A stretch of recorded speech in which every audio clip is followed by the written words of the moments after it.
Hello, my name is Stephen. My presentation is about CubeSats and their impact on global health. So a little bit about me. I'm from Camas, Washington, and I go to Camas High School. I will be a senior this upcoming year. Some of the extracurriculars that I do include rocketry. I like to be outdoors, I play piano, and I also go to church. This is Mount Hood, which is really close to where we live, and so that's why it's in the background. So here's our problem. The regions with persistent mosquito-borne diseases are also lower-income regions. So on the map to your left, you can see that the purple regions are the ones that have the greatest malaria spread rates today. On the map to your right, you can see that the dark blue, light blue, and the light red regions are the lower middle, and upper middle income countries of the world.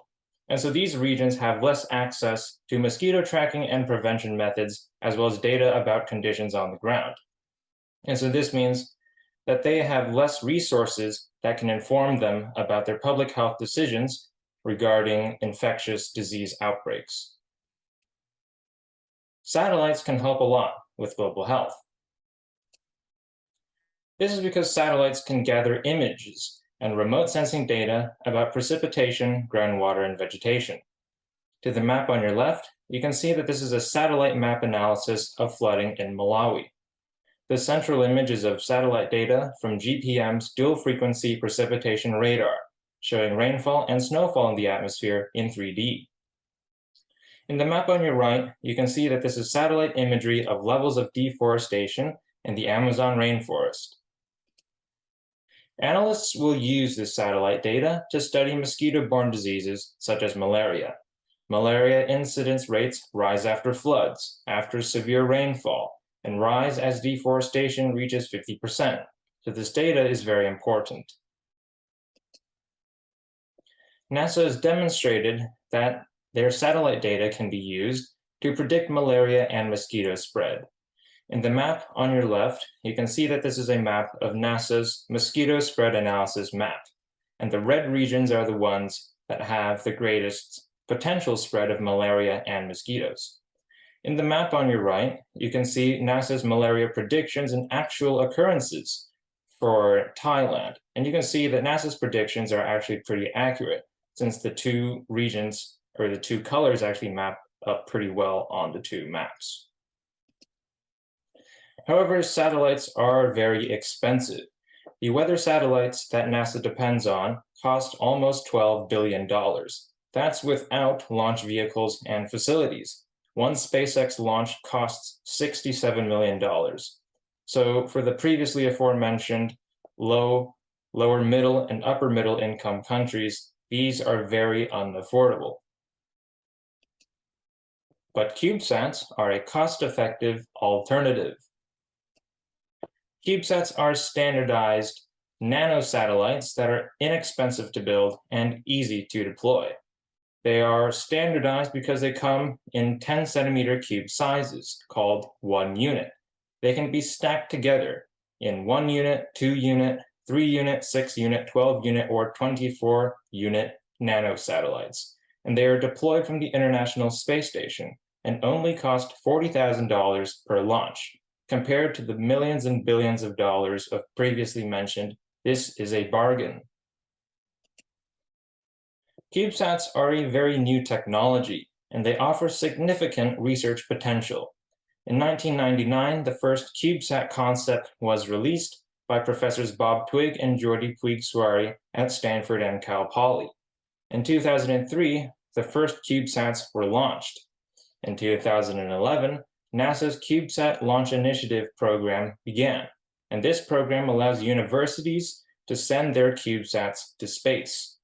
And Johns Hopkins, at their APL lab, sent their multi-mission bus demonstration CubeSat in 2013. CubeSats can have the same benefits to global health that traditional satellites have. NASA JPL's RainCube demonstrates this. It is basically a weather satellite that can track precipitation in the atmosphere, similar to other weather satellites that were previously mentioned. The Dove CubeSat from Planet tracks deforestation, and is part of a 200 satellite constellation. So how do CubeSats support global health missions? One example is with regards to Chagas disease. But what is Chagas disease? It is caused by a parasite and primarily affects people in Central and South America. It impacts the rural regions that primarily have widespread poverty and also impact indigenous populations.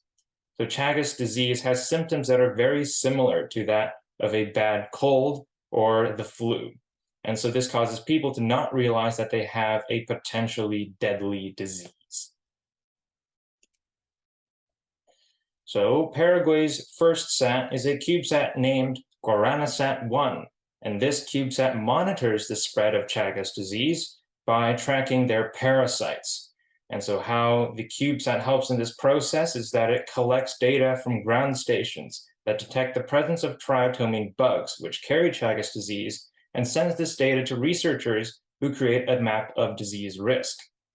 This map of disease risk can be used by public health officials to determine where they ought to send resources in their country in order to best repress or to remediate situations on the ground. So CubeSats democratize global health. The BIRDS CubeSat program, of which GuaranaSat-1 is a part of, is a multinational satellite project spearheaded by Japan's QTech and includes countries such as the Philippines, Ghana, Bangladesh, Mongolia, Bhutan, Nepal, and Sri Lanka. And this program supports satellite engineers in non-spacefaring nations, meaning that these countries do not have homegrown space agencies, like the United States have NASA, and the European Union has the ESA. And so this program teaches skills to graduate students from these countries and sends them back to their home countries in order so that they can develop their own space programs. And so George Maida, one of the assistant professors in this program, says that any emerging nation can afford the cost of this program. So what does this have anything to do with malarial outbreaks? Well, CDC's own strategic priorities for the next 4 years say that they would like to target increasing abilities to visualize data sources from malarial disease surveillance. They would also like to be able to be better at detecting and mitigating threats to malaria control and elimination efforts. And so what better candidate to do that than CubeSats, as CubeSats provide data on environmental conditions conducive to malarial spread. CubeSats can track precipitation, deforestation, water accumulation on the ground, and data collected from ground stations. They can also democratize global health research by opening access to space-based resources for non-spacefaring nations. So in the future, I hope that I will be able to work on CubeSats that can help public health officials reduce the impact of malaria on communities around the world. So these are some of the references that I used in this presentation. And I thank you for listening. I would like to acknowledge Ms. Maddie Schroeder at MIT Beaverworks Summer Institute for being my instructor on the nuts and bolts of CubeSats. I would also like to acknowledge my mother for reviewing these slides.